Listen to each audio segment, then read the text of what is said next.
CRP संघ NRLM Madhya Pradesh day राज्य ग्रामीण आजीविका मिशन द्वारा पत्रकार वार्ता का आयोजन किया गया, जिसमें उन्होंने विभिन्न मांगों को लेकर सरकार के सामने अपनी नाराजगी रखी। उन्हें मानदेय के रूप में विभिन्न जगहों से टुकड़ों में मानदेय प्राप्त होता है।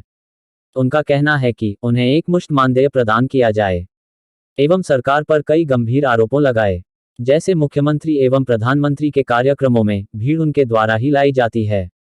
क्या यही कारण है कि अब उनकी नाराजगी के चलते भीड़ कार्यक्रमों में नदारद हो रही है? पहले तो आप सभी मीडिया बंधु का सीआरपी संगठन की ओर से हृदय से आभार और धन्यवाद।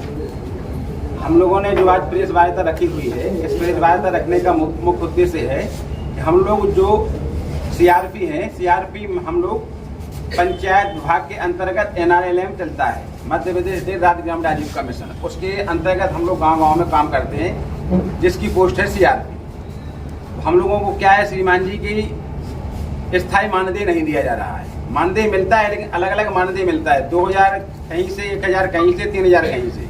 हम लोगों की एक ही मांग है कि हम लोगों को स्थायी मानदेय दिया जाए, अलग अलग ना दिया जाए, और वो भी महीने पर दिया जाए, एक मुश्त मांग दी जाए। हम क्योंकि स्व सहायता समूह से बना के लेके सीआईएफ, आरएफ, सीसीएम सारे काम एनआरएलएम के हम लोग करते हैं, और सभी विभागों के जो योजनाएं चलती है उस योजना को सफल बनाने में हम लोगों की महत्वपूर्ण भूमिका रहती है, क्योंकि हम लोग गाँव में काम करते हैं, गाँव में ही रहते हैं। शासन के समस्त विभागों का, शासन की समस्त योजनाओं का हम लोगों द्वारा सही क्रियान्वयन कराया जाता है।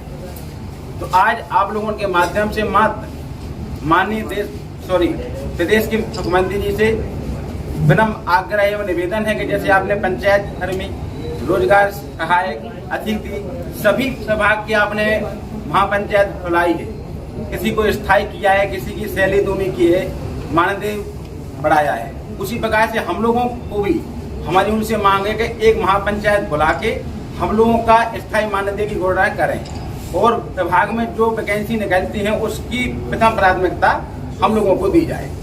इतनी सी मांग है हमारे।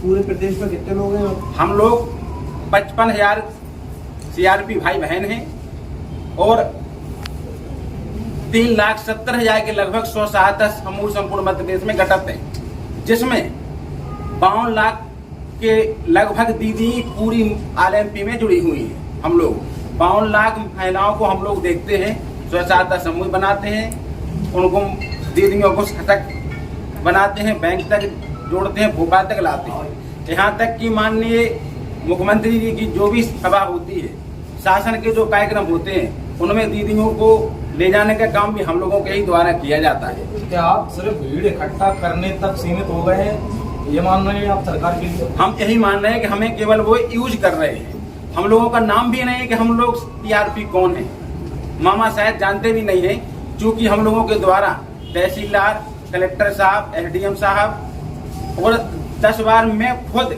सीएम साहब के पास आवेदन देके आया हूँ अपने संगठन की तरफ से कि हम लोगों का स्थायी मानदेय किया जाए।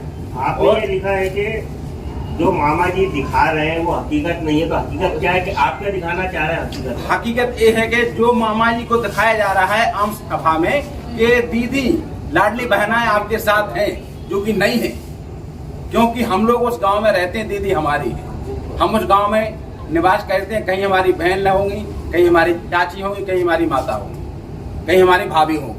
तो जो भीड़ दिखाई जा रही है मामा जी को, वो हकीकत नहीं है। यदि आपकी मांगे पूरी नहीं होती तो आगे आपका क्या स्टेप रहेगा? यदि हमारी मांगे नहीं होती हैं तो आप लोगों के माध्यम से मेरा उनको इस संदेश जाएगा, 7 दिवस के भीतर वो हम लोगों के महापंचायत नहीं बुलाते, 10वें दिन हम लोग पॉलिटेक्निक चौराहा पर दिन भर और रात भर जब तक मामा नहीं आएंगे वहीं सोएंगे, वहीं खाएंगे, वहीं बैठेंगे।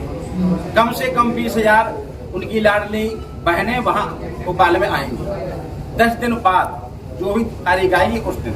आपने बताया कि फुटकर में आपको मिलता है कहीं से 2,000, कहीं से 4,000, तो वो क्या है? मतलब हम लोगों को सब काय के आधार पर मानदेय मिलता है। जैसे एक समूह हम लोगों ने बना दिया, 1,300 रुपए मिलते हैं, सीसीएल करवा दिया 1,500 रुपए मिलते हैं। तो ऐसा हम लोगों को मिला जुला के वो 10 से 15,000 रुपया मिल जाता है। तो हम लोग ये नहीं, हम लोग चाहते कि हमें 15 मिलते, हमें अब तक दे दो, लेकिन वो स्थायी दे दो। सरकार पे कोई अब तक भार नहीं आएगा। और नियमितीकरण की कोई मांग, ऐसे नियमितीकरण की मांग, नियमित की कोई मांग नहीं, मतलब कोई स्थायी मानदेय चाहिए, स्थायी मानदेय चाहिए। जैसे अभी विभागों का किया है वैसा हम लोगों का भी किया जाए, इतनी सी मांग है हमारी आप लोगों की मांग। आप सभी मीडिया बंधुओं के माध्यम से हम सीएम सर तक यह संदेश भेजना चाहते हैं कि हमारी जो मांगे हैं उन मांगों को पूरा किया जाए, जिसमें पंचायतों में हम सभी सीआरपी भाई बहनों को पंचायत कर्मी का दर्जा मिले और जो भी हमारा मानदेय है 10,000, 20,000 या फिर 15,000 या 12,000 जो भी हम लोगों को मानदेय मिलता है वो हम लोगों को एक मुश्त मिले। हम सभी सीआरपी भाई बहनों का मानदेय एक मुश्त होना चाहिए। और सर 2001 से हम लोग समूह का काम कर रहे हैं, समूहों से जुड़े हैं, सभी माताएं भाई बहनों को उनका समूह गठन हम लोगों ने किया है। उन सभी का गठन से लेकर बैंक तक उनका CCL कराना, CIF दिलवाना, सारे काम हम सीआरपी भाई बहन करते हैं। जबकि जो भी मानदेय हम लोगों को मिलता है वो मानदेय टुकड़ों में मिलता है, कभी 5,000, कभी 2,000, कभी 3,000। और जो मानदेय मिलता है एक्चुअली में वो मानदेय भी हमें 3 महीने में, 4 महीने में, और पता चला कि कुछ सालों तक अब मिला ही नहीं। तो इसीलिए माननीय मुख्यमंत्री जी से हम निवेदन करते हैं कि हम लोगों की मांगें सुनी जाए, जैसे कि अन्य विभागों के सरपंच, सेक्रेटरी या फिर आपके रोजगार सहायक, आशा सहयोगी, आंगनबाड़ी कार्यकर्ता, सभी का मानदेय, सभी की मानदेय की चर्चा और बातें सुनी हैं, उसी प्रकार हम लोगों की भी जो मांगे हैं वो सुनी जाए। क्या नाम है आपका? मेरा नाम रीना पाल।